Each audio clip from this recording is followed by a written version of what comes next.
Darkness has an expiration date. It doesn't matter how thick the night feels, how heavy the shadows seem, or how long the storm rages. There comes a moment when light breaks through. No night in history has ever lasted forever. Every sunrise is proof that darkness must bow, no matter how stubborn it tries to be. Darkness can intimidate, it can delay, it can make you question yourself, but it cannot remain permanent. There is a clock on every scheme, a limit on every attack, and a boundary around every enemy. They may not want you to see it, but even the most intimidating force has a countdown ticking against it. Darkness thrives on convincing you that it is eternal. It whispers that your pain will never end, your struggle will never shift, your story will never turn. But that's a lie. The moment you accept that darkness has an expiration date, you start walking differently. You stop panicking when the pressure rises. You stop doubting when the walls close in. Because you understand that the weight pressing against you has a shelf life, and sooner or later, it will collapse under its own weakness. Every trap, every curse, every whisper meant to bury you is running out of time. Just like spoiled fruit can't last in the heat, corruption can't survive in the presence of truth. Darkness feeds on secrecy, on silence, on fear. But when the appointed time comes, it cannot hide anymore. It has to face the light. Even when it looks like it's winning, even when it feels like it's suffocating you, it is secretly decaying. Its power is not eternal. It is borrowed, and borrowed time always runs out. Think about history. Every oppressive system, every corrupt leader, every evil empire eventually crumbles. They rise bold, they roar loud, they seem unstoppable, but time strips them down. The same is true in your life. The people, the forces, the spiritual battles working against you can only go so far. They may shout, but they cannot shout forever.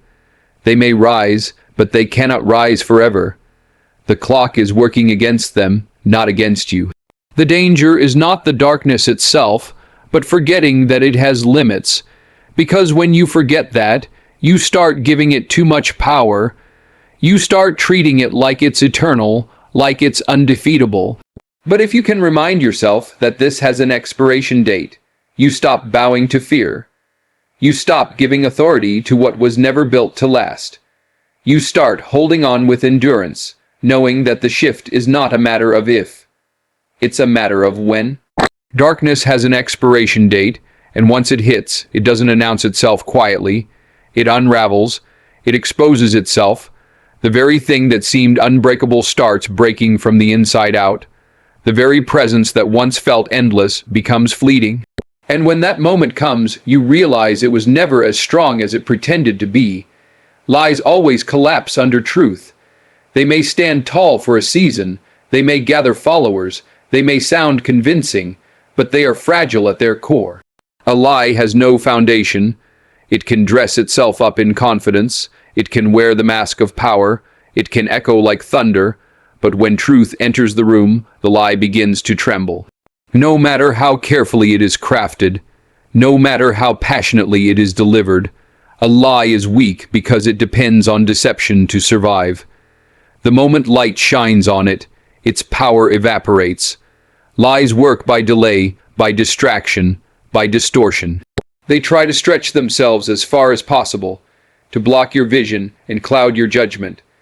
But truth does not need to rush. Truth stands patient. Truth stands silent at times, because it knows its moment will come. A lie might gather momentum, might even be believed by the masses, but that belief doesn't make it real. It only makes the fall more dramatic when reality exposes it. And the collapse always comes, because falsehood cannot sustain itself indefinitely. Every time someone builds their life, their influence, or their schemes on lies, they are building on sinking sand. At first it might look like strength. At first it might look unshakable. But the weight of the lie grows heavier with time. The effort to maintain it becomes unbearable. They have to keep twisting, keep inventing, keep covering up, because a lie cannot stand still. It always needs more lies to hold it up. And eventually it buckles under its own weight. Think about the way truth operates. It doesn't panic. It doesn't chase. It doesn't scramble to prove itself. Truth simply exists, steady and unchanging. and because it exists, every lie that tries to oppose it already has a timer on its survival. Lies thrive in the dark, but the light doesn't even need to fight. It only needs to appear. The moment truth steps forward, the moment evidence rises, the moment reality breaks through, the lie has no defense left. There's something powerful about knowing that lies cannot outlive truth.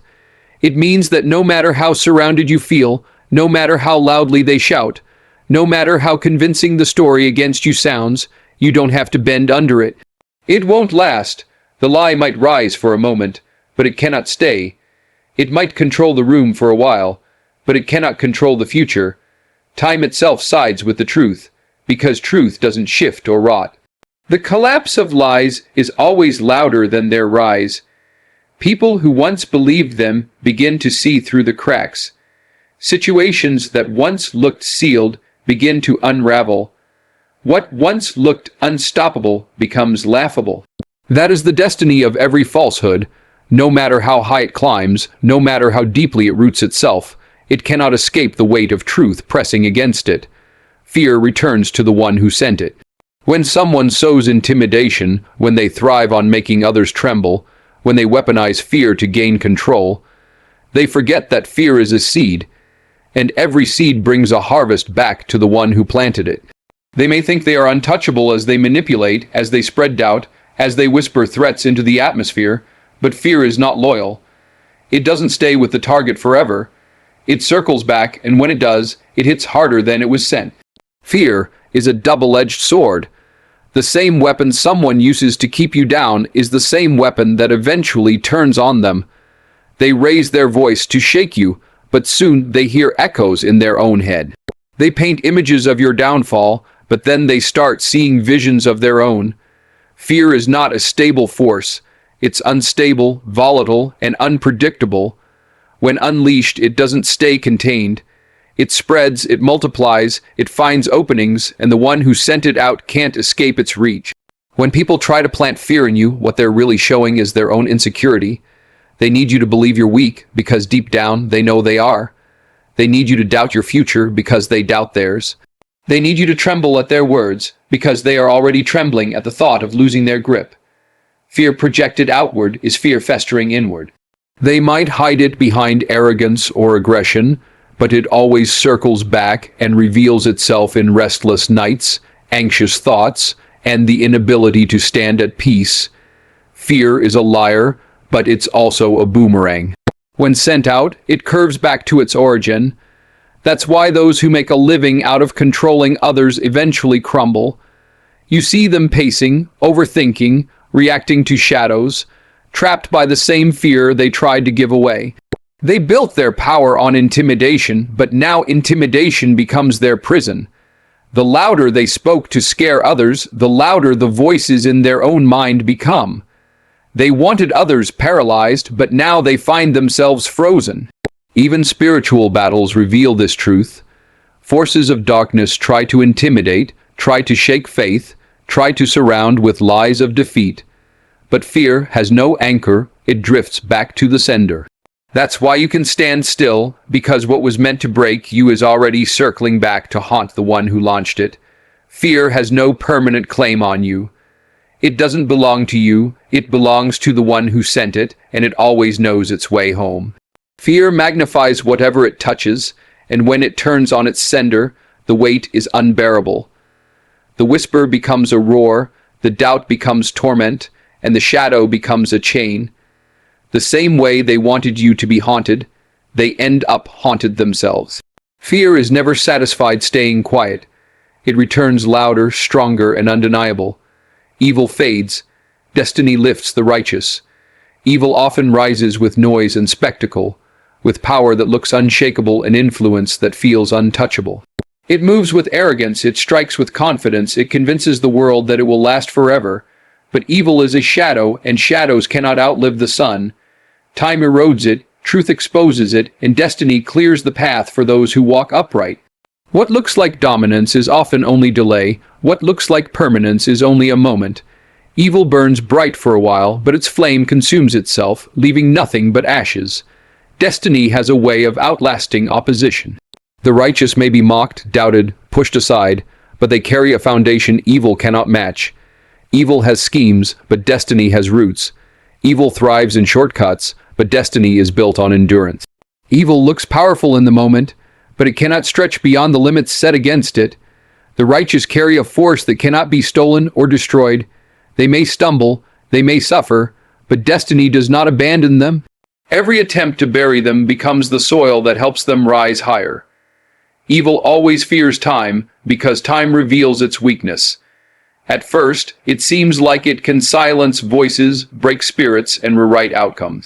But over time, cracks appear, masks slip, lies unravel. Evil cannot hold the weight of eternity because it is not eternal. Meanwhile, the righteous grow stronger through waiting, sharper through trials, deeper through pressure. They learn endurance, they gain wisdom, and their destiny matures until the moment it breaks through. There is a contrast between how evil operates and how destiny works. Evil rushes, grabbing whatever it can, demanding attention, forcing control. Destiny moves with patience, with steady steps, with confidence that the outcome is already written. Evil shouts, but destiny whispers. Evil demands, but destiny waits. Evil fades quickly because it cannot sustain itself, but destiny carries a fire that only grows brighter with time. The lifting of the righteous is not always immediate, but it is inevitable. They rise not by manipulation, not by force, not by deceit, but by alignment with a greater plan. Every setback becomes a setup, every loss becomes a lesson, every wound becomes wisdom.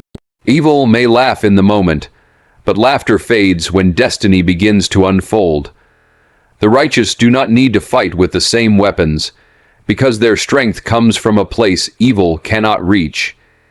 Evil fades because it feeds on destruction, and destruction eventually turns inward. It devours itself, leaving nothing to sustain it.